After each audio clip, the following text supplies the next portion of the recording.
Welcome to Extraterrestrial Reality.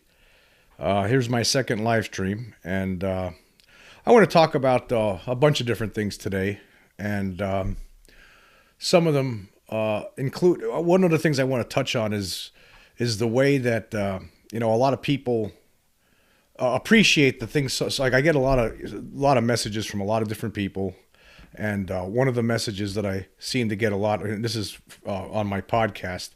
Recently, this was with regard to there was an article. They were talking about the mainstream media, the way they handled this Chinese spy balloon nonsense is, they make it sound like, that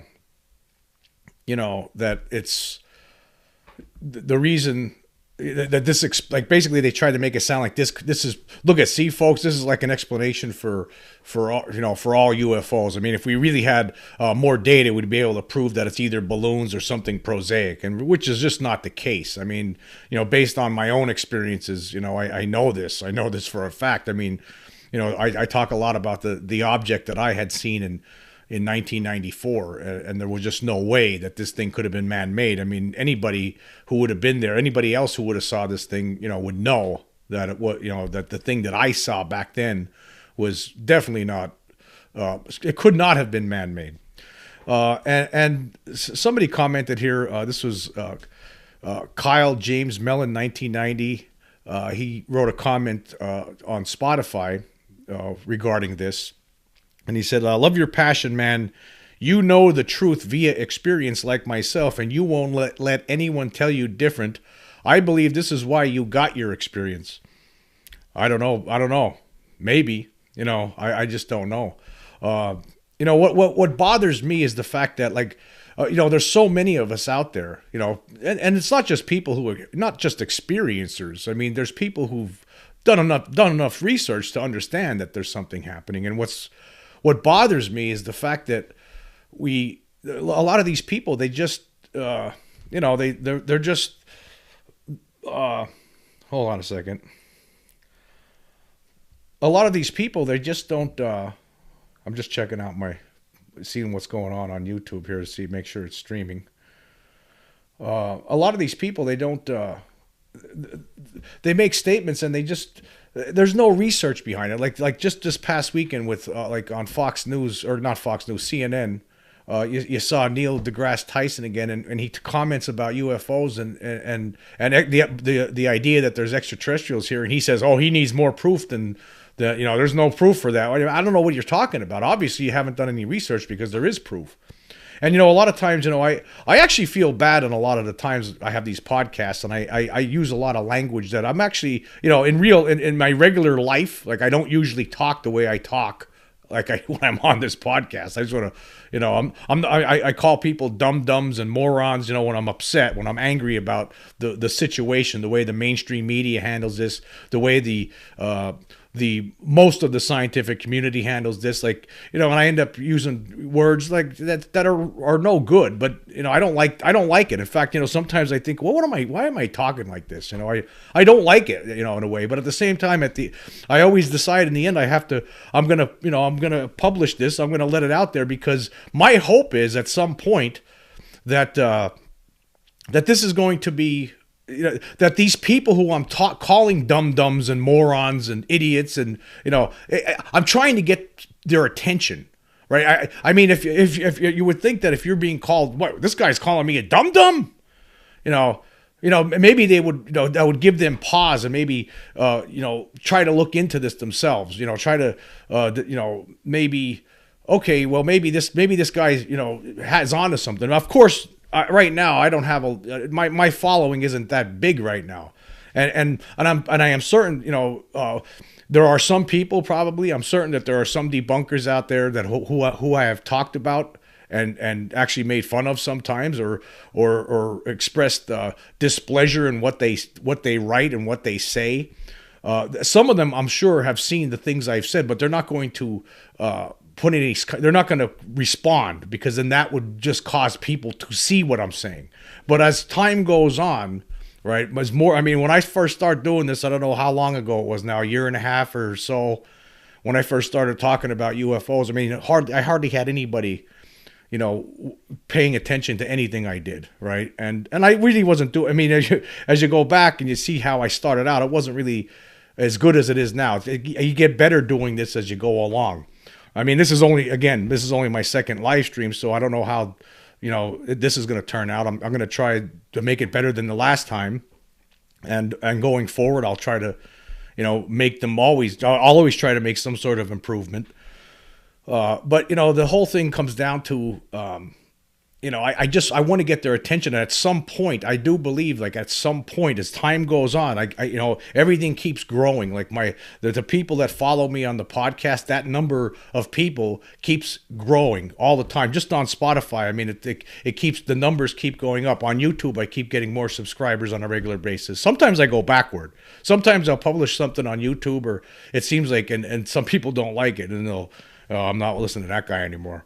And that's understandable because, some of the things I say could be, could upset people. And it's, but the thing, the whole point of all of this is just like to get the attention. I want to get the attention of the mainstream out there. And, and I don't know how else to do it. I mean, other than, you're by playing Mr. Nice Guy and trying to be nice about this, or, it's just, it doesn't seem to work. Right, you're trying to be, nice about it. It just doesn't seem like it's working out. But so maybe this will get their attention. Oh wow, listen to what this guy's saying. This guy's a jerk. Yeah, okay, maybe I am talking like a jerk sometimes. But there's purpose behind it. I mean, this is like ridiculous. I mean, this never-ending gaslighting situation that we seem to be in. It's horrible. I don't like this. I don't like what's happening. It's just not fun. It's not fun at all. I mean, I just don't think it's the way we're supposed to be. I mean, it's like just like the movie, and I talked about this before. The movie Gaslight, where some things are happening to a person in this movie. In this movie, that's where the term comes from, of course. In this movie Gaslight, this woman is, she's experiencing all these strange things, but yet everyone tells her, no, that you're just going crazy, right? And really, that in the end, you find out that she's not going crazy. It's that her husband's trying to drive her crazy. And that's basically what's going on with the UFO situation, and it's been going on for so many years. So I just hope at some point, I mean, we do have people that are working toward trying to push for disclosure. I mean, we talk about the people all the time, like George Knapp, Jeremy Corbell, Lou Elizondo. I mean, there's a whole bunch of names. Christopher Mellon, people, Leslie Kean, the reporter, who worked on that original New York Times article back in 2017. I mean, there's a lot of people out there who are doing the work, and they don't talk the way I talk, right? Of course. I mean, and I don't blame them. I mean, because I'm not sure if the media would have them on, But the problem is like, when you see, like, again, over the past weekend, you see this stuff like with people like Neil deGrasse Tyson, who I think is a great guy. I like everyone in the in the United States. I mean, the guy's a national treasure. He's fun to listen to. I enjoy listening to this guy. I enjoy his intelligence. Except when he talks about aliens. It seems like, this guy has done no research on it. He's not an expert on this subject. Like, why aren't people like, people who studied this, being contacted? That's my problem with the whole thing. And, like people like Richard Dolan, who I talk about all the time, one of the, somebody who's obviously done tons of research on this. I'm sure a lot of you probably listen to his podcast and watch his YouTube channel and check out his website. He always has stuff on there that's great. And another guy I've been talking about recently is Preston Dennett. I mean, that guy, he knows so much. I mean, there's so much research that guy has done throughout the years. I mean, in fact, I didn't really know about Preston until this past year. I really started watching him. I've been binge watching a lot of his videos on YouTube, and it's tons of research. I mean, that guy knows what he's talking about. Why isn't the media, the mainstream media, talking to people who actually studied this and know what they're talking about, right? And there's a lot of people who aren't even with us anymore that, every now and then they would bring people like Stanton Friedman on CNN, like on a show like Larry King Live, and he would talk, but they'd always have to bring out a debunker along with them. And it would turn into this big debate, and when really the focus should have been on, no, it's not, no, there is something here. And, I didn't even know why we bring these debunkers out, because a lot of them never even, they don't even research the topic. but yeah, I think if I, my whole thing, I mean, I think, if we keep talking like this, trying to get the attention of somebody out there to listen. I mean, we need to get over this hump already. I don't like this. I don't like this. I mean, the idea that there's so many people out there that have experiences and they're afraid to express them or tell anybody about them just because of the stigma that will follow. I mean, if you tell somebody you saw a flying saucer, people are going to start looking at you like you're nuts because that's the situation we have created. So, that's what angers me. It's like, to me, being nice to these people, that doesn't work. It doesn't work. It just doesn't work. Like, trying to be nice to the people that are basically downplaying this, making fun of it, acting like there's nothing to it. There's nothing going on. I mean, it's just, it just doesn't make any sense. And that's what troubles me. That's what really troubles me. Okay, I'm getting a lot of comments in here actually right now from a lot of people. Wow. Again, this was I didn't plan on doing. I mean, I didn't schedule this or anything like that. So I didn't realize I was going to get people. I didn't know how many people would show up, and because I'm new at doing the live stream, and I'll get things figured out better as time goes on. But like I'm just going to say, I got as time goes on, things will get better. But anyway, there's a lot of people chiming in here. Somebody, hey, hello, Jim, awesome live stream. Hello, Wolfgang 89. Hello, dog friendly NZ. Keep it up. It's not easy, and I admire your efforts. Dog friendly NZ. I'm so I guess New Zealand. You're from. Oh, hello, ancestor. Keep up the good work. A lot of praise here. I'm getting. Yep, rest in peace, John Mack, for sure. Okay, hey man, just so I know what vibe we are on, are you more of a nuts and bolts man, or are you a literal starseed? Well, I'm not in the starseed kind of camp. I mean, I don't have a problem with the people like that believe these kind of things. I mean, because I don't know. I mean, I'm in the I don't know camp. The camp that I'm in is I don't know I don't know what's going. I know something's here. I know something's going on, but what camp I'm in, I don't know. I mean, if anyone who follows my podcast could see that, the kind of things that I talk about, I come up with speculation and theory a lot because I just don't know what the hell's going on. I know something's going on, but what that is, I have no clue. I just know something is happening, but I don't know what it is. I know there's something here, but I don't know what they're up to, basically. That's the bottom line. And you can understand why, things like this would get, why governments would cover this up. I mean, what's the reaction going to be and all that kind of stuff. But I think we're beyond that now. I think it's just time to come clean with it.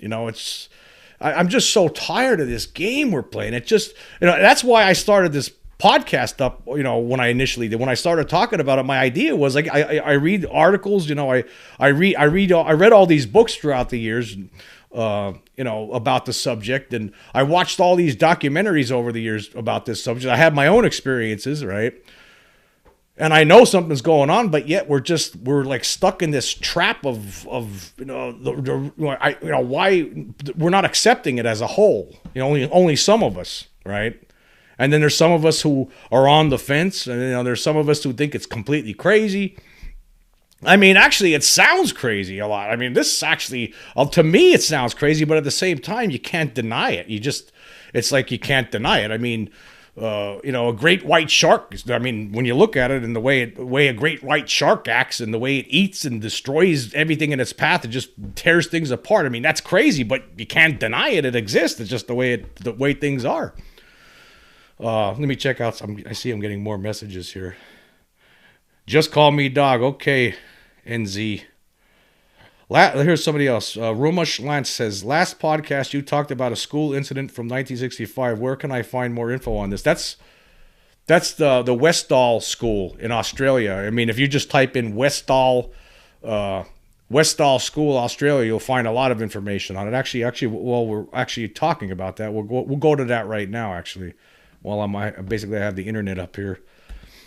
I'll do a Google on it.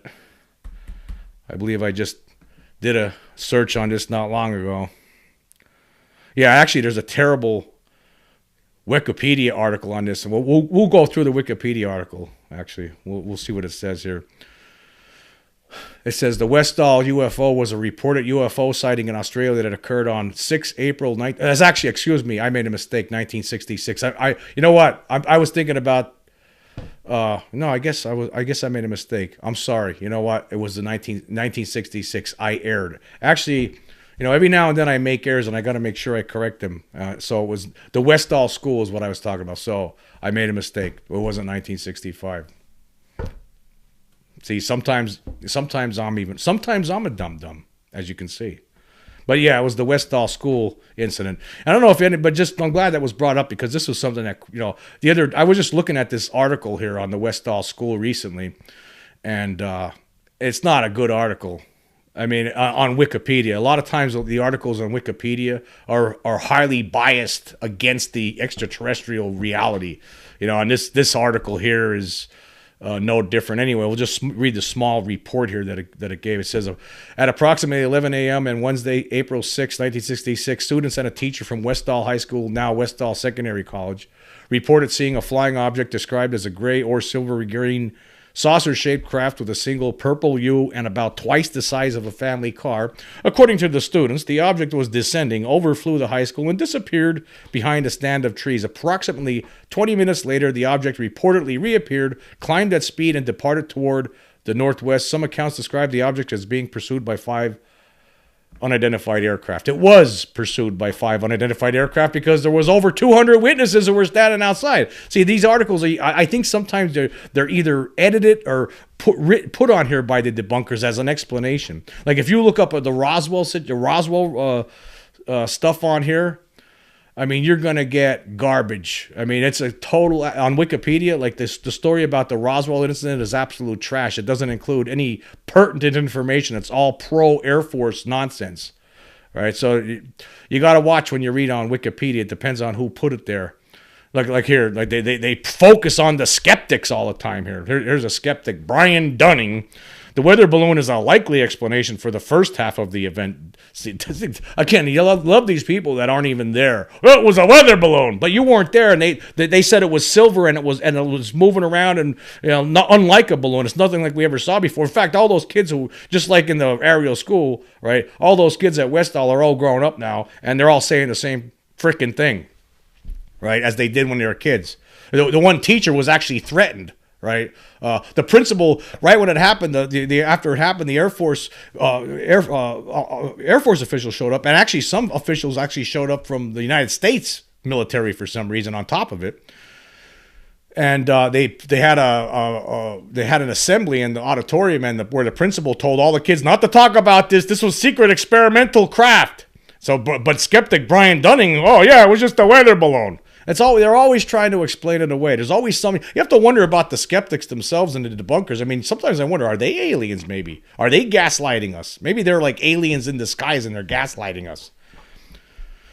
It says here, Dunning suggested a nylon target drogue, like a windsock, towed by one plane for the others to chase, and known to be in use by the local RAAF at the time, was at least one very reasonable possibility for the second half, Dunning added. As years have passed, descriptions of what was actually seen have now become diluted with made-up descriptions by an unknown number of students who didn't see anything, and there's no way to know which is which. See, again, look at that.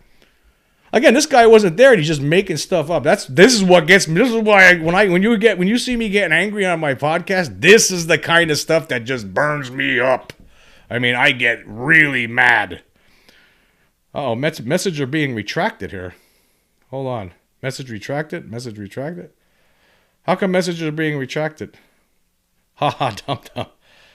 I don't know. I don't know if you were retracting these messages, Wolfgang, or what. But I didn't have anything to do with it. Maybe the government's on there. Maybe the government's watching my channel and my YouTube, and boy, this guy, right now they're looking at it. Look at, he's out there again.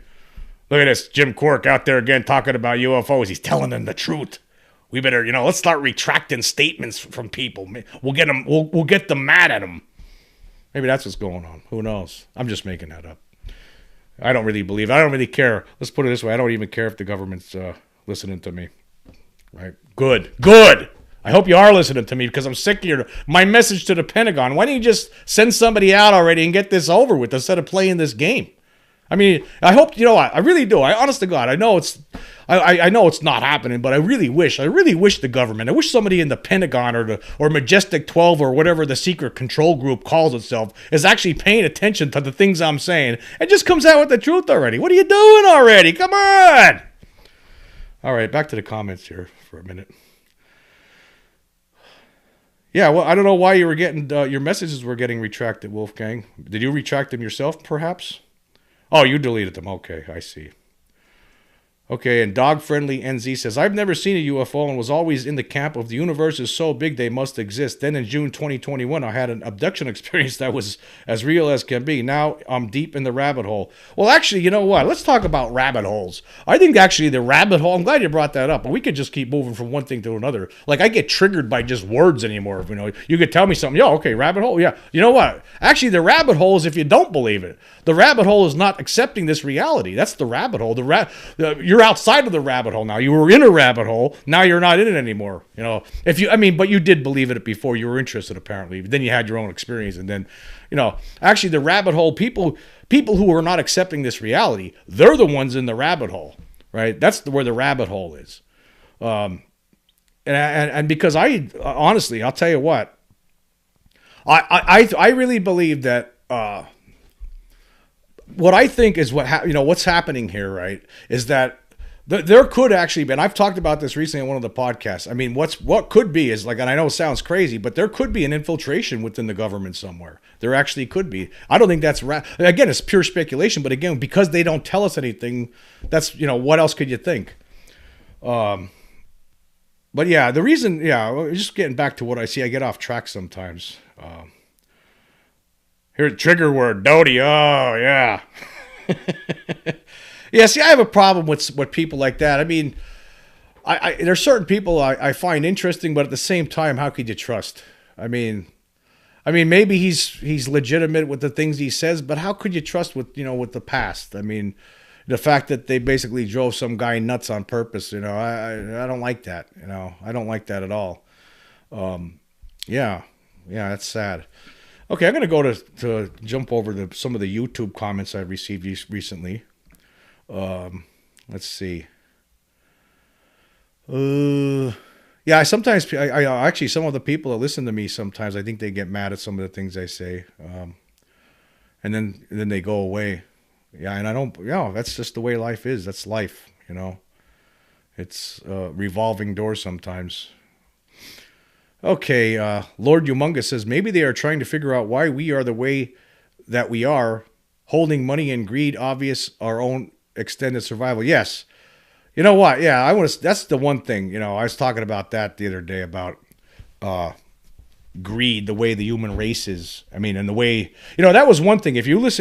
Before I get into that, if you listen to that interview with Neil deGrasse Tyson, he actually does make some interesting comments with how aliens would look at us and would see us. And, he's right about that, I think, but then he gets off on that he doesn't believe it, that they're here. And that's the part I can't agree. He's like today's version of Carl Sagan. Carl Sagan basically did the same things before. But yeah, when they look at us, I mean, I would see that they would see, monsters.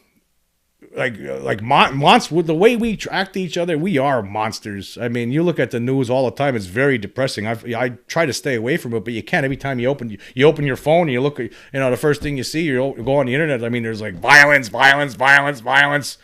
This guy murdered. I was watching today. There's this one channel I enjoy watching, which is non-UFO. Actually, a little bit UFO sometimes, but it's called the Behavior Panel. It's a YouTube channel. And they're talking about this guy who, killed his wife and son, and they're able to look at people's faces and know if they're lying or not. And actually, they did something with Bob Lazar one time. They tried to determine if he's lying or not. I think it was inconclusive. I don't think. I think Bob. I mean, I know there's some people out there. The UFO community is actually divided on someone like Bob Lazar, but I think he's been telling the truth all these years. I don't think there was any reason for him to make that stuff up. Yeah. But yeah, okay, here's a comment from David Wartsky from 23 hours ago. And this was responding to the extraterrestrial change might be a good thing. Yeah, again, and just so people know, I don't know. Maybe it's not going to be a good thing, right? But I'm just throwing that out there. I don't know. I mean, most of the time, if you listen to most of my podcasts, I think the extraterrestrial presence seems like it really leans to being a bad thing. But hey, doesn't make me right. It could be a good thing. And that's what I was trying to point out in that podcast yesterday, that it actually might be a good thing. And here's what David Wartsky says. He wrote, I always thought that they were here to study and monitor us. Perhaps they're examining our evolution both physically and sociologically. There could also be an environmental component to it. And actually, let's just stop there for a minute. Yes, there actually could be an environmental component to it. Most certainly could be an environmental component to it. And they could be just studying us. And if you look at the Ariel school and the message that was conveyed there, and the message that's conveyed to a lot of abductees, like they have dreams about the world being destroyed by catastrophes and nuclear bombs and stuff. Maybe that's the message. Maybe the message is, hey, you better clean your act up, kids, or guess what? This whole party's going to come to a crashing conclusion. Anyway, continuing to what he says here, he says, one of my favorite theories is that they're time travelers from the future, possibly our future. In the future, we are on the cusp of extinction due to our own recklessness, and the aliens we see today will have constructed a holographic simulation that we're in right now. These aliens are actually an evolved species that we will eventually become. I thought of this one before. This one ran through my head before too, David. And the simulation allows them to travel interdimensionally and through time to any point in the simulation in order to study how we've progressed to the point of self-destruction. But this is more science fiction than anything else. A backwards compatible retroactive holographic simulation is unlikely at best. Yeah, it sounds crazy, but hey, again, we don't really know. That's why I want disclosure. I want to know what our government knows, because again, without disclosure, the problem is that we come up with theories like this. And when the fact that they don't disclose, the fact that they're still withholding the information, right, makes me think, well, maybe they actually don't know what the hell's going on still. And maybe they're thinking stuff like this too, because really, I mean, we don't even know how many could possibly be coming here. How could, even if the government, no matter how much information they have, right, there's no way they could possibly know exactly what the hell they're up to. Okay, I'm going to go check back on my the comment. Wow. Okay. There's a lot of comments here. Okay, Saywan P's people are retracting messages before I get a chance to look at them. Okay, Tony Kingsley says, has anyone considered that the aliens could possibly be perceiving time differently than us? For us, 1 year might be a minute to them. Listening to someone like, I've been talking a lot again about this guy named Preston Dennett. I mean, he has a good YouTube channel. And he talks about like how there's a lot of different cases where time seems to slow down or stop during like certain landing cases and stuff like that. Maybe they do have some way of manipulating time. Who knows? I mean, if you're a million years more advanced than the human race, or maybe a billion years, I mean, who knows how advanced they really are? I mean, a billion sounds insane, doesn't it? Even a million sounds insane. But when you say a billion with a B, wow, it just sounds like, wow, I'm not sure. There's certain things I find I can't accept. It just sounds, wow, can you imagine if they're a billion years more advanced? Oh my God. Yeah, I mean, my God, I mean, who knows? Anyway, there's a whole bunch of comments here from a lot of different people. Saywan P, wait, hold on. I skipped some here. Tony, it's more... Dog Friendly NZ says, Tony, it's more likely than not. Even if you look at physics, it's relative. And if you want to talk about dimensions or planes of existence, it's totally possible. Yeah, there could be that kind of thing going on. I always, with the dimensional beings and ultra dimensional, I know people have all that kind of, some people think, oh, they're ultra terrestrial. And then somebody else, no, you know what? I think they're interdimensional. I say, hey, let's just stick with it. I'm just sticking with extraterrestrial for the time being. We'll figure all that other stuff out later on down the road. I mean, to me, when you start taking speculating on that, you're making it more confusing, especially for the people that don't believe it yet. But that's just me. That doesn't make me right. That's another thing. Always remember, just because the stuff I stand here, none of it makes me right. It's just my opinion. And you know what they say about opinions. Anyway, let's see here. Dog Friendly AZ says, or no, Wolfgang 89 says, or they're on a different frequency that we can't perceive with our instruments. And then Dog Friendly NZ says, just the fact that mainstream science acknowledges that the placebo effect is a real thing should open people's minds to the possibility of things that we can't explain. And then Dog Friendly NZ says, Wolf agree. I hear a lot about frequencies in relations to that. And then Say One Piece says, it has to because it's a mixed bag. If it comes out from there, it has to because it's a mixed bag. If it comes out from there, some predictability and unpredictability. If it comes out by the phenomenon, you can expect mass unpredictability. Yeah.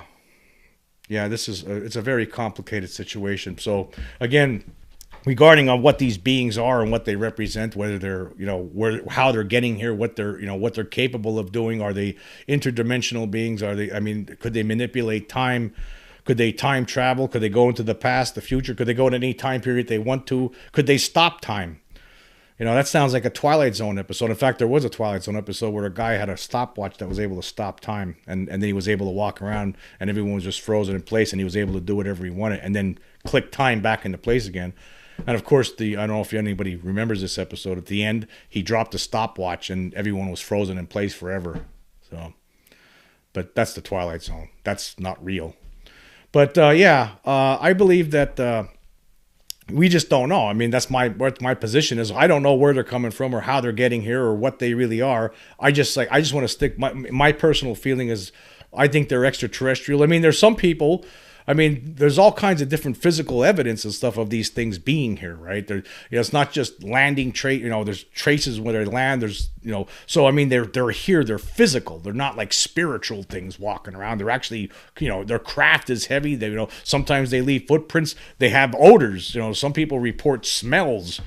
Sometimes the smells aren't good. Let's look at the Varginha case where those, that's just one in many cases where there's different kind of smells. There was like an ammonia kind of smell. So I think they're physical beings coming here from someplace else. That's just my opinion. It doesn't make me right. Again, don't get mad. But my opinion is that they're physical beings coming here from someplace else. And I don't know what they're up to or what they're doing. I think that there's most certainly a group that's intervening with us in a way that is very, I don't like it. I don't like the whole abduction situation. Now, some people, they say they like it, right? You ever hear some abductees say, oh yeah, it was a nice experience. I was fascinated. There's people like that, right? But there's a lot more people who say, no, I think this was like a violation and I didn't like it one bit. But I'll tell you what, I just want to talk about one thing that I really was thinking about today. I was thinking about how, there's, I talk about like my experience when I was a kid a lot. Of course, I talk about it all the time. It's just one of those things. Like it's like, I've been telling this story my whole life, right? My one brother, Sean, always says the story never gets old, right? Or it gets better all the time. That's one of the things he said. It gets better all the time. I was like, what do you mean it gets better all the time? It's the same story I've been telling all the time. It never changed. And he goes, yeah, but it just, you keep telling it all these years. And I'm like, yeah, because it really happened. And I'm trying to, like some people in my family don't believe this stuff. They have a hard time accepting it. But one of the things about that experience that I had, of course, and I'll get into this in case there's somebody out there, I'll give a brief overview of what happened in that 1977. I was about 8 going on 9. I believe that's how old I was. I know I was a kid, let's put it that way. I believe it was 1977 because I believe I was 8. And anyway, and I think it was the summertime, and it was close to, and I would have, by the end of that summer, I would have turned 9. That's why I always say I was close to 9, because I believe it was the summertime. And I believe it was a weekday when it happened. Because my dad was at work, and I was home that whole day. And it was a weekday. And my dad didn't work on the weekends. He was a construction worker.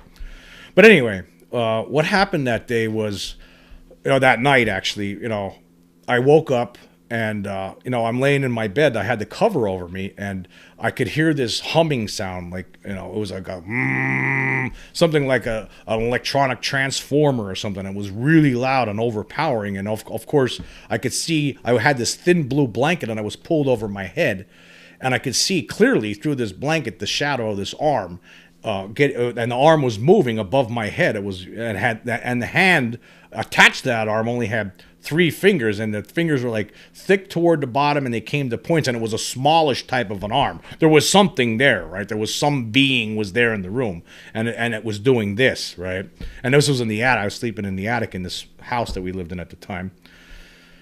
And, I could hear this humming sound, like, and it was, I was like, what the hell's going on, and I'm like, I'm laying there looking at this through the cover, through the blanket. The blanket was thin, so I could clearly see the shadow, the silhouette of this arm getting closer to my head and further away.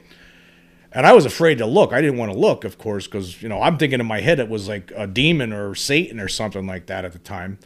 And I'm trying to communicate, like, who's there? And nothing changed. The thing just kept doing this, right? And I could hear this humming sound. and then I peeked out of the blanket, like, in the opposite direction. My brother Davey was on the other side of the room. And I peeked out toward him, and I could see him laying there, staring at me. Like, his face was, pointing toward me. He was, I could see him sleeping. His eyes were closed, and he was, facing toward me. And I started screaming to him, and that humming sound was somewhat muffling my voice. And then I was really terrified. And then I started screaming for my mom and dad, and they weren't coming. They did not come. I could not get them. No one nobody would come to the rescue. And meanwhile, that thing is just doing the same thing, whatever that was all about. And then I start praying. I would close my eyes. I'd open them again. The thing was still there. It went on for 20 minutes, and then somehow I just passed out somehow. And then I woke up the next day, and of course, nobody believed me, right? And life went on. But that humming sound, like I talked about this in a podcast a couple months ago, I believe, on the Ariel School. There was that new Ariel School documentary, and they were talking about how some of the kids heard when the flying saucer, during that whole incident, they heard this humming sound, like an electron. One of them actually described it as a transformer, electrical transformer.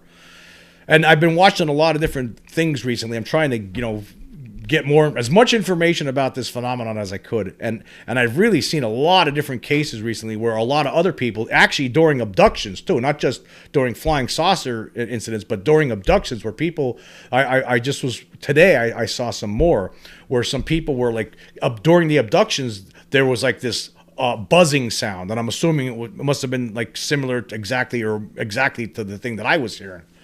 So I don't know what that's all about. That's a very interesting aspect to this. But in those cases, the ones that I learned about today, those people were unable to move. Like they were paralyzed, right? I was not paralyzed. During that incident, right, I was able to move. I was not paralyzed one bit. I was able to move. I was able to peek out of the blanket on either side. Maybe they were trying to paralyze me or something. I don't know.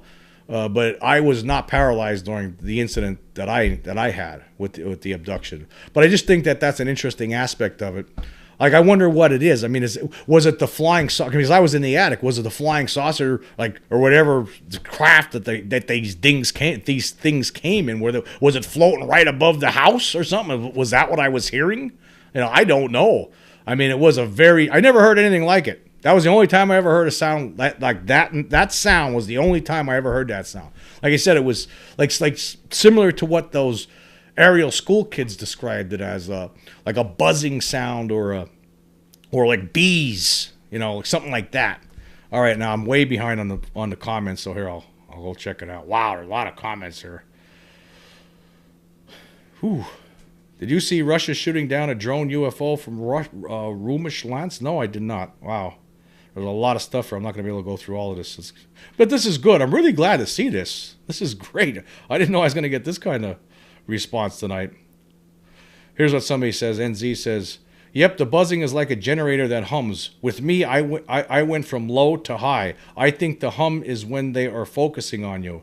I don't know. Like, I have no idea what the hum is. I have no idea. That's what I'm saying. I don't know. Like, in the Ariel School, those kids heard it in broad daylight when the sun was shining. The sun was shining down, and they were scared. Made them scared. It made me scared too when it happened to me. I mean, that was, you don't know what's going on. Imagine this is what happened to me. Like, I woke up in the middle of the night. I hear this humming sound, and I could see there's some creature in the room. I had no idea what was going on. But luckily for me, I don't have any recollection of seeing the face of one of these beings. Now, like, some people keep saying to me, well, hey, why do you go get hypnotized? And I sometimes, I go back and forth on that one. I don't know if I want to do that. do I want to remember this? I already know there's something here. I know that they're up to something. I know there's something going on. I know there's an alien presence here. Like, I don't need that. I don't think I need to see that. I don't know if I want to relive something like that. I mean, it is, I was a kid at the time. I mean, if I was to relive something like that, I'd hate to have those feelings of terror, relive them again. I don't know if I want to go through that. But yeah, there's it's, that's an interesting aspect to it. The sound of the humming sound that sometimes is accompanied with these visitors, whatever that's all about. I don't know. Anyway, there is one story I want to talk about here before I, actually a couple different things here. This is it. Former intelligence official, actually Saywan was asking me about this yesterday. Saywan, this is what I'm going to talk about it right now, about Jay Stratton. We're just going to go through this story here quick. Former intelligence official breaks silence on government UFO investigations. I guess what you could say about this. Now, this was an interview that George Knapp had with Jay Stratton, who was somebody who worked on basically work with the United States government on UAP, and it's nice to see people stepping forward like this. I guess there's another case, somebody else stepping forward. We'll go through a little bit of this article and talk about it, I guess. It says, Jay Stratton is one of the United States government's highest ranking and most experienced UFO hunters. During his long career working with various intelligence agencies, Stratton might have seen more of the Pentagon's hidden UFO files than anyone. He is the only person in the federal government to have worked directly on all three of the most recent UFO programs, including one based in Las Vegas. When a mysterious unidentified flying object dubbed the Tic Tac alerted U.S. Navy aviators. Boy, I can't stand when I have trouble pronouncing a very easy word, but hey, it happens. U.S. Navy aviators and sensors off the coast of San Diego in 2004, the federal government dropped the incident instead of investigating it. The first in-depth probe into the incident occurred 5 years later under the auspices of a then secretive program called OSAP, or the Advanced Aerospace Weapons System Application Program, created by the Defense Intelligence Agency with black budget funding, spearheaded by Senator Harry Reid. The Tic Tac was the first UFO incident tackled by OSAP and its contractor, Las Vegas aerospace pioneer Robert Bigelow. The U.S. released the report in 2018, and Stratton is the man who wrote it. Stratton said his work into the incidents was just that, rather than a passion project. I didn't really have a passion growing up, said Stratton. I didn't have all the books. I didn't watch all the TV shows. I stepped into a job at the Defense Intelligence Agency where some things came across the desk. From 2008 until 2021, nearly everything related to UFO activity came across Jay Stratton's desk. He was the individual who decided to abandon the acronym UFO in favor of UAP, or unidentified aerial phenomena, or as we now know it, unidentified anomalous phenomena. Stratton worked at the highest levels of naval intelligence, which loaned him to the Defense Intelligence Agency, where he excelled at reverse engineering. He and his colleague, Dr. James Lakatsky, a rocket scientist, saw reports of the unknown craft. Stratton assumed that a central location was analyzing those reports. As we tried to find that office, we found nothing, said Stratton. Yeah, you know what? Okay, let's stop there for a second. Okay, that's important. As we tried to find that office, we found nothing. Okay, there is an office. I'm going to tell you something right now. There's an office somewhere, right? But it's hidden. They couldn't find the office because they're not going to let them find the office. I mean, we know that there's something going on behind the scenes. I mean, of course, this was more of what's going on with what Stratton did and the OSAP and ATIP and all that kind of stuff. That's more like Project Blue Book style type stuff, except it only focuses on military sightings, right? Unlike Blue Book, which focused on citizen reports and things like that. That's the difference. But that there's a secret control group just based on the Wilson Davis memo, right? There's most certainly people behind the scenes that are studying this. There has to be. If there's not, we're in big trouble, right? I like to say that because it's true. If our government hasn't been studying this for decades, since the 40s, right, then we are in gigantic trouble, right? I mean, so I know that they are studying. Why wouldn't they? They have to. There has to be most certainly you would have to imagine there has to be great interest in this more than anything else. Actually, I would imagine this is probably the biggest concern for some. Basically, it should be the biggest concern for the entire world. Actually, Okay, let's continue here. See what else it says. It says, they set out to create an office that would fit that bill. Dr. Lukatsky was reading about a UFO hotspot named Skinwalker Ranch. After a visit to the property, Dr. Lukatsky pitched the creation of a formal investigation into the location. Reed agreed to fund it, and Bigelow landed the contract. Stratton consulted with the OSAP program and later its successor ATIP, or the Advanced Aerospace Threat Identification Program. In 2017, then head of ATIP, Luis Elizondo, resigned and revealed the program's existence to the New York Times. Stratton's boss asked him to come back and cobble together a new program. Congress eventually formalized that effort under a new name, the UAP Task Force. One of Stratton's projects was the creation of a comprehensive but classified briefing that included video of UAP and photos collected by the military. Most of those images remain unreleased. Some were leaked, including pictures of objects encountered on the East Coast and buzzing Navy ships on the West Coast. Stratton scoffed at debunkers who explained away the objects as flares, drones, or birds. It's frustrating because you know the rest of the story and you can't tell the rest of the story, said Stratton. And, well, let's just stop here for a second. See, this is what I don't understand what's going on with this whole thing. Okay, we have these different programs. Right now we have Arrow, right? That's the latest study group that reports to Congress and all that. You had these other groups that are going on. And all of us know, right? All of us aren't stupid. All of us know that there's a secret control group broken behind the scenes. It seems like we're doing a lot of extra work for no reason whatsoever. This is what troubles me a lot right now. And like nobody talks about this part of it. I'm glad about people like George Knapp, Jay Stratton stepping forward. I'm glad that there's Luis Elizondo. Yeah, it's great. Thank you, Christopher Mellon. Thank you very much. Thank you for stepping forward and talking about this and trying to get to the bottom of it and all that stuff. Okay.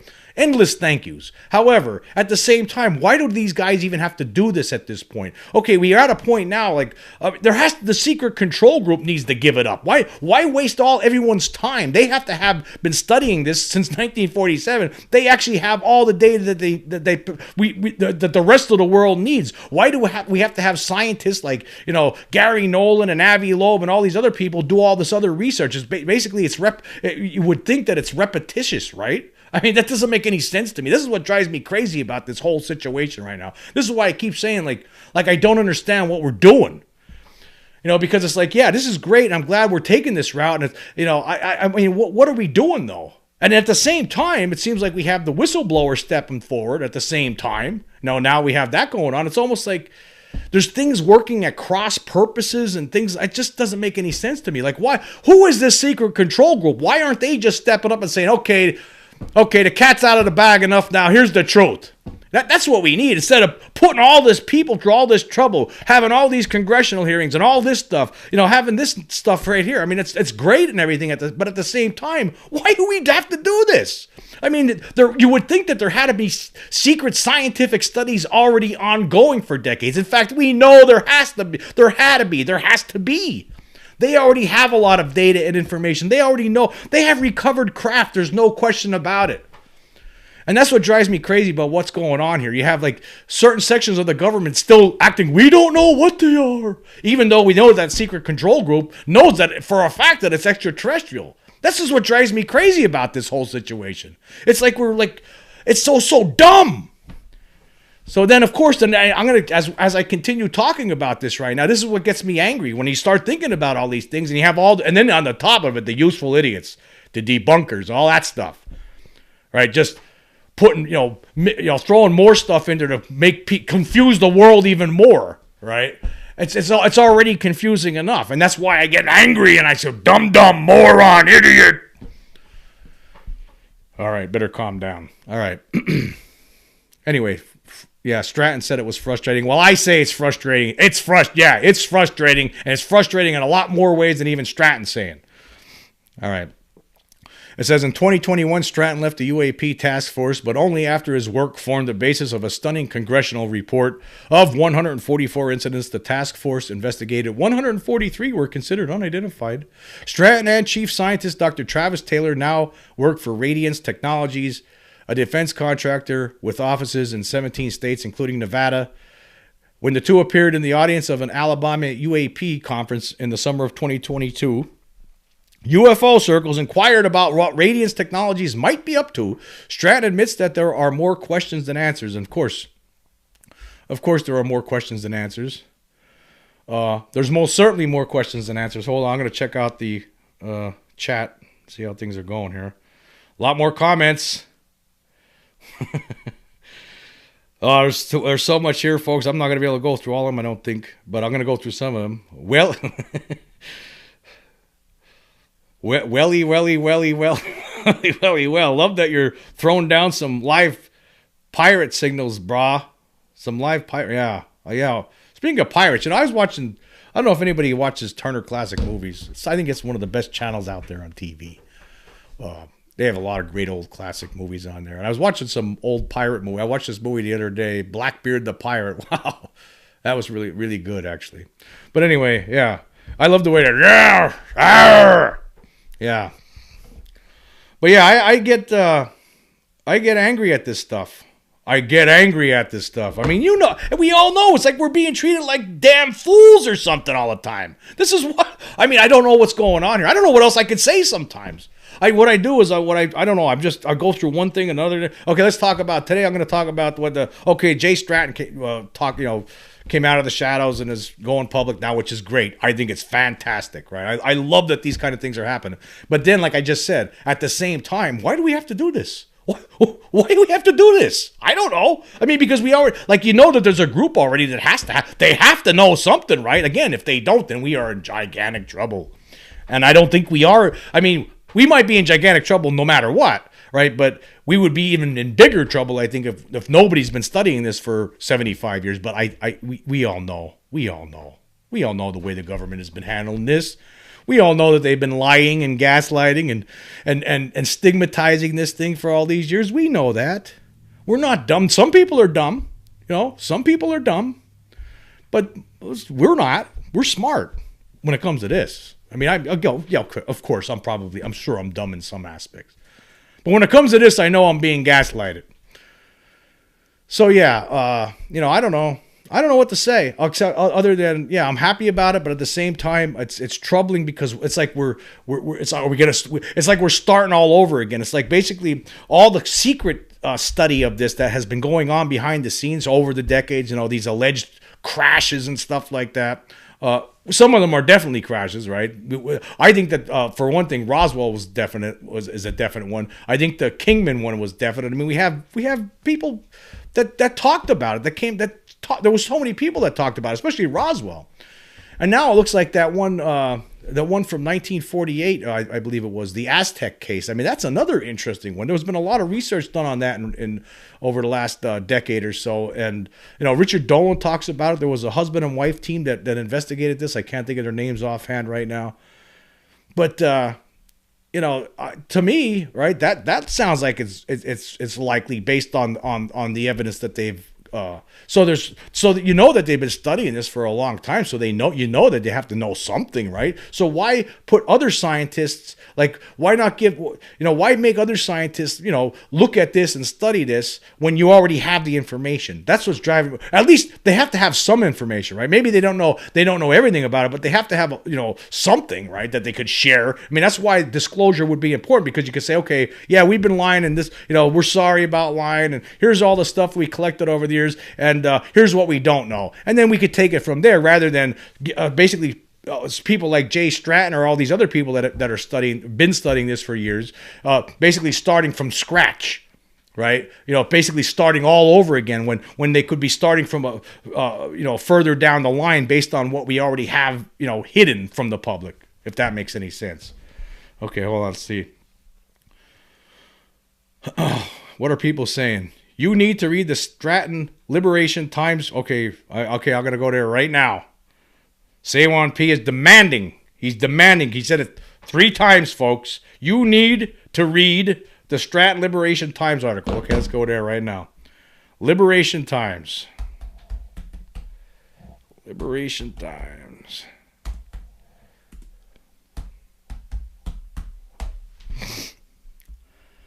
Here we go. Now I was reading the George Knapp article. Now, you think that would be good, but I guess the other article is probably better. Okay, here we go. The Pentagon's highest-ranking UFO hunter steps out of the shadows to highlight his work on the UFO topic. Okay. Stratton is the only person from the U.S. federal government to have worked on all the modern UAP programs and is the most senior figure directly involved to have spoken out, having held a rank comparable to a 2-star admiral.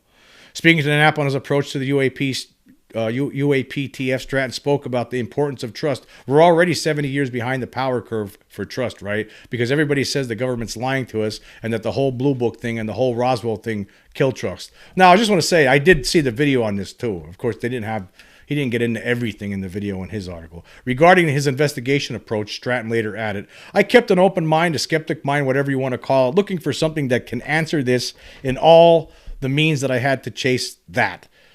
But there were definitely some times where we really couldn't close the loop, and we realized that something needed to be done about it. Stratton's story, which led to the eventual formation of the UAPTF, started in 2017. Following his involvement with the OSAP and the Advanced Aerospace Threat Identification Program, ATIP, Stratton told Knapp that he had no intention of returning to the UAP topic again. That was until the New York Times broke its story about the Pentagon's secretive UAP investigation following Lou Elizono's resignation from the DoD. After the Times broke the story, which included accounts from the Nimitz Tic Tac UAP incident, Congress's interest was sparked, and Stratton was asked by his boss at ONI to tackle the topic and lead engagement efforts with congressional committees. An entity which would later become the UAPTF was subsequently formed by Stratton in 2018, 2 years before the DoD formally established it in August 2020. Stratton has been seen as the best person to work on the topic by ONI due to his previous experience with other UAP programs and his background in identifying the capabilities of other nations' military systems and validating potential threats. Okay, let's see.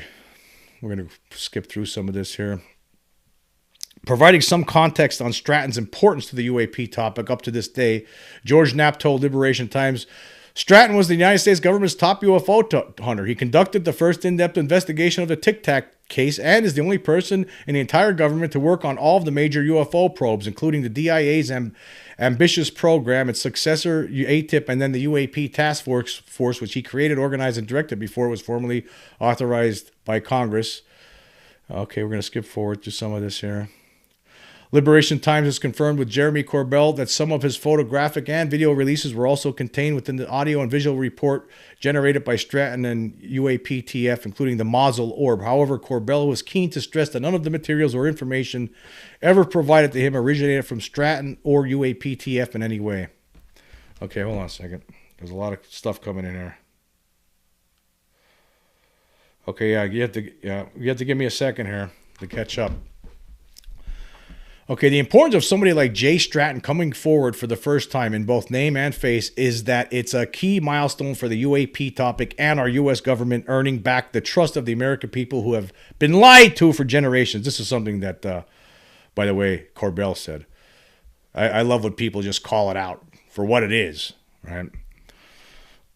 Anyway, let's start that again. In both name and face is that it's a key milestone for the UAP topic and our U.S. government earning back the trust of the American people who have been lied to for generations about the nature of UFO reality. Stratton's decision to come forward will assuredly inspire and motivate not only our service members but our government representatives who have been lied to and intentionally misled by factions within our own intelligence agencies and government. Those who are currently apprehensive due to the destructive stigma surrounding the UAP reality, who hold valid fear of illegal reprisal and coercion from authority, will be emboldened to come forward with the information that they have on the UFO cover-up. More importantly, Jay Stratton coming forward should directly inspire and motivate action by DoD's Arrow to follow in the footprints formed by the steps and in the direction created and envisioned by Jay Stratton. Full and total transparency on the UAP topic by the U.S.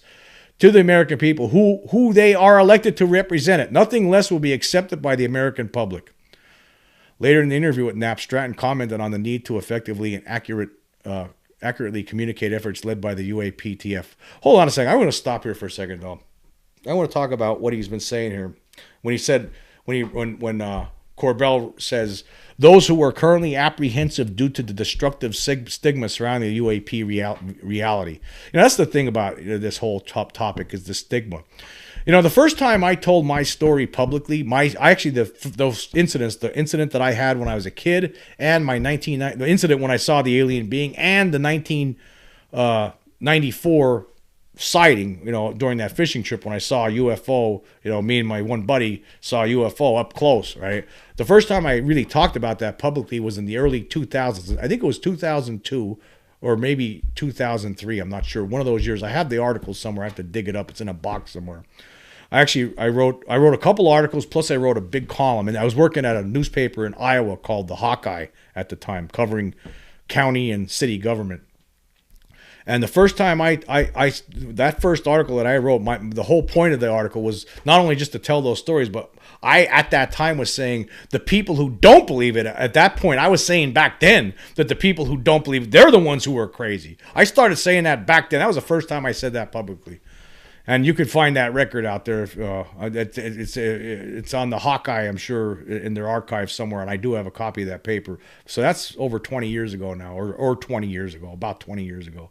So yes, you know, I started saying that back then. I think that's the way. What's one of the things we need to reverse the stigma. That if you don't believe in this, then you're no and that's what I've been. Again, I was talking about this earlier in this podcast, right? You know, that's one of the reasons why I'm doing this, is because I think we need to reverse this, right? Try to reverse the stigma. The people who are denying this reality, how could you deny all this evidence that has accumulated over at this point now? Right? It's just undeniable, right? So you're the crazy one. You're the stupid one. You know, for years it was always, no. You know, people who see UFOs or aliens, they're dumb, they're drunks, they're stupid, they're stoned, whatever, right? It's actually, that needs to be reversed now. It's almost like, you know, it's like listening to somebody, like a person, I've talked about this recently, a person who actually thinks the earth is flat. I mean, I'm sure way back centuries and centuries ago, when people who really actually thought the earth was flat, when people start saying, no, the earth is round, I'm sure for a long time that sounded crazy. These people think the earth's round. Why? You must be a crackpot. Let's burn them alive. You know, that's what they would do back then, I'm sure. I'm sure of it, actually. So yeah, you know, and now in this day and age, like now for like what 75 years for the most part, you know, people are, yeah, they must be crackpots. They think there's aliens and they're seeing flying saucers. Boy, you must be a nut. No, you're the nut for not believing. There's all these witnesses now, right? How can you deny it? Anyway, I get off track sometimes, as you could plainly see. Okay, where was I? Down here. Yeah, later in the interview with Knapp, Stratton commented on the need to effectively and accurately communicate efforts led by the UAPTF. We wanted the task force to have its own spokesperson so that we're briefing as much as we can of what we're dealing with. But you get this whole machine, and no matter how hard you try, email is not the best communication method, right? And hardly anybody picks up the phone these days. So what would happen to me is I would see a response from the DOD spokesperson, and I would say, oh my gosh, like, why did we say that, right? And you come back and you try to clean up, but there's no cleaning up at that point. So it was all that circular. And then you had agendas, right? You still had, I think you're probably aware of Lou Elizondo's previous situation, you know? You had that happening. Yeah. See, this is... Previously, the Pentagon's Public Affairs Office has commented that former ATIP Director Lou Elizondo has had no assigned responsibilities with the program. Liberation Times has previously asked the Pentagon's Public Affairs Office whether Elizondo had any assigned or unassigned responsibilities with ATIP, a question that no spokesperson has publicly answered to date. Other revelations from Stratton included one event where an unnamed official told him not to get involved in the UAP topic due to religious concerns. There's absolutely some concern there, and I did see it in writing one time in my career where someone was asking me to push back because of their religious concerns, and you should waive off of this topic, is literally what they're telling me. You know, telling me you shouldn't be involved in this. Yeah, you know that. I'm going to stop there for a second and hold on. Let me catch up where people are saying, debunked the debunker, says Tony Kingsley. Bro, your main fans are spammers. Okay, am I getting a lot of spam on here or something? I don't know. I hope not. Boy, I hope not. Wow. Okay. I'm just taking a little break here, folks, for a second.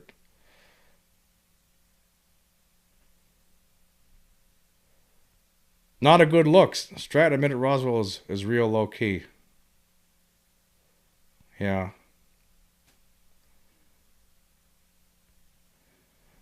So I'm getting a lot of spammers. Okay, I don't see that. I only see comments from people that regularly comment on here. But anyhow, uh, where was I? Yeah, yeah. There's that in the background, that behind the scenes in this stuff, right?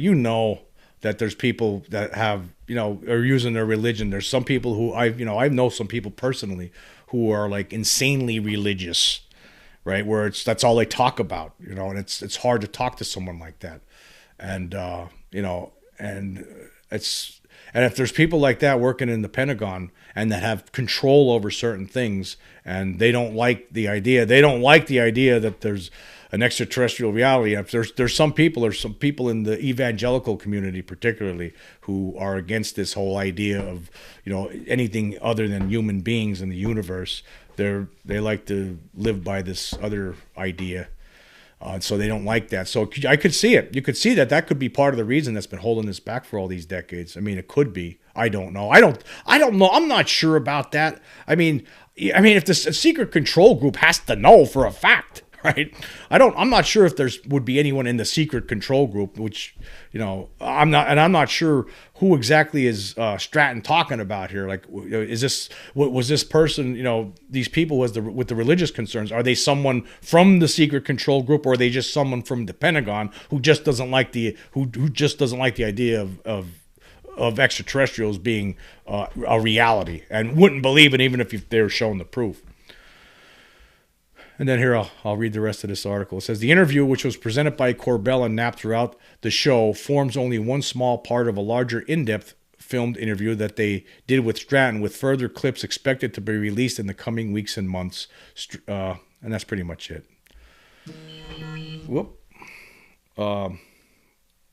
Getting comments here.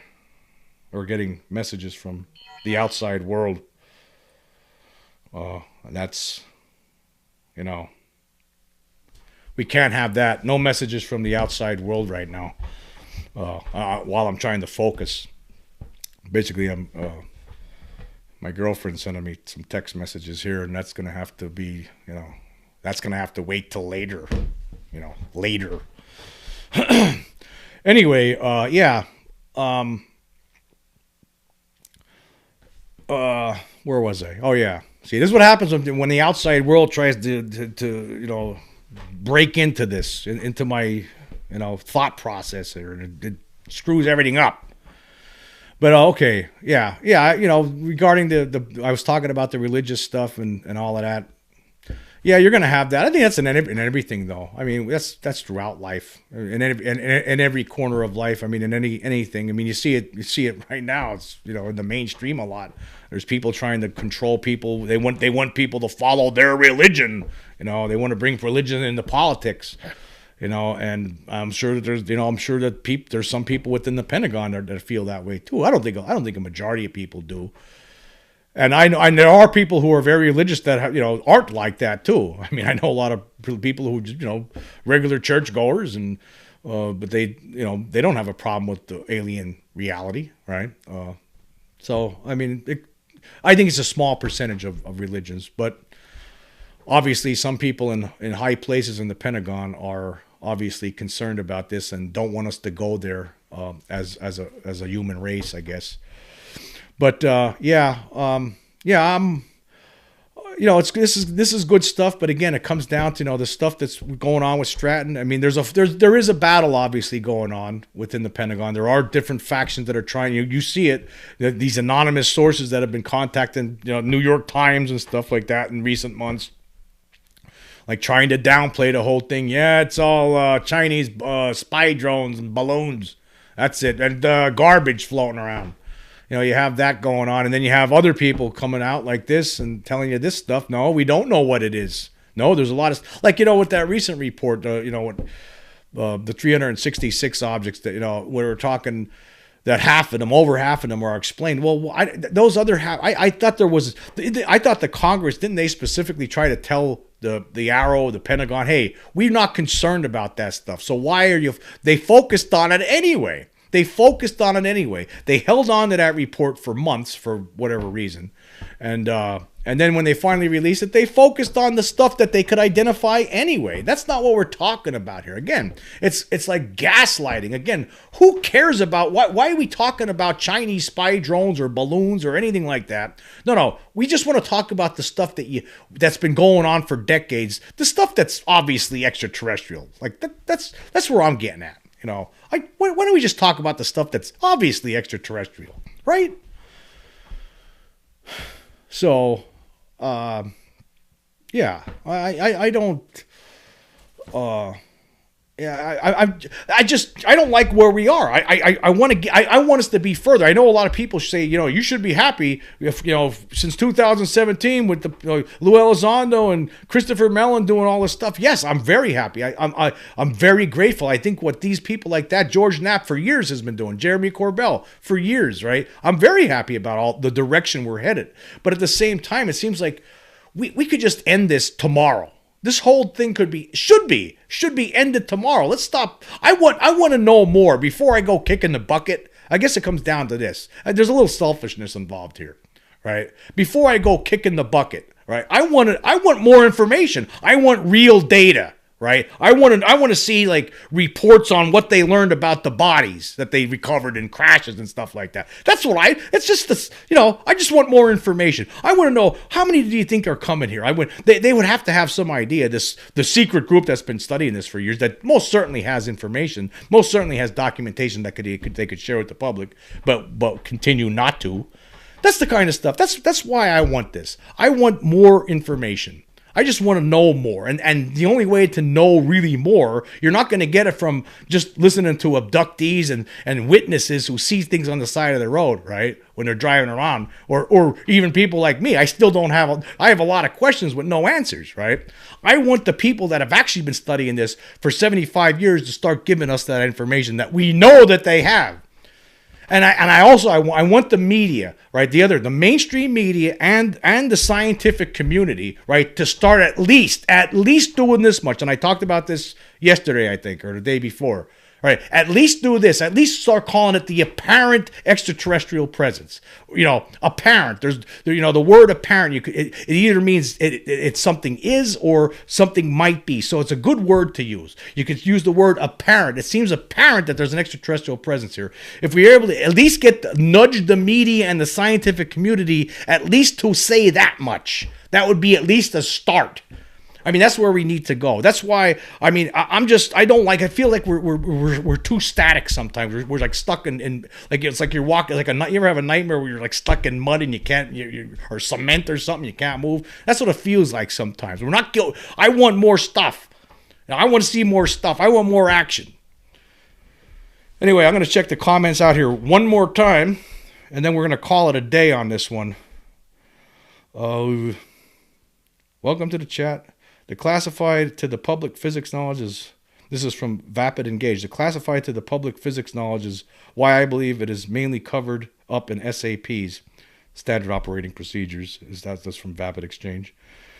Mr. Gray out and laughing my ass off. The Pentagon has already fallen. To quote California Graffiti, the bomb has already dropped, and the Pentagon are the mutants.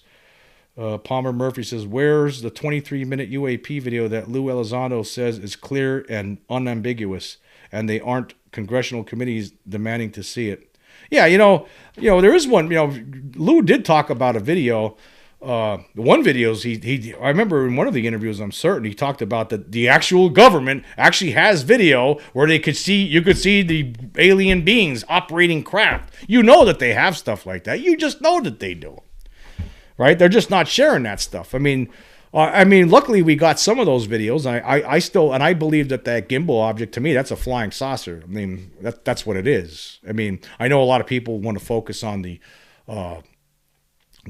rotation of it for some reason, but that's a flying saucer. And that's probably one of the most compelling videos that was released. Probably the most compelling, in my opinion. It doesn't make me right. That's probably the most compelling video that was released in that leak in 2017. The gimbal video. I mean, those other videos were okay, pretty cool, and there's been a couple since then. But I still think the gimbal video is the best one because, as far as I'm concerned, that's clear. You can see it's a flying saucer.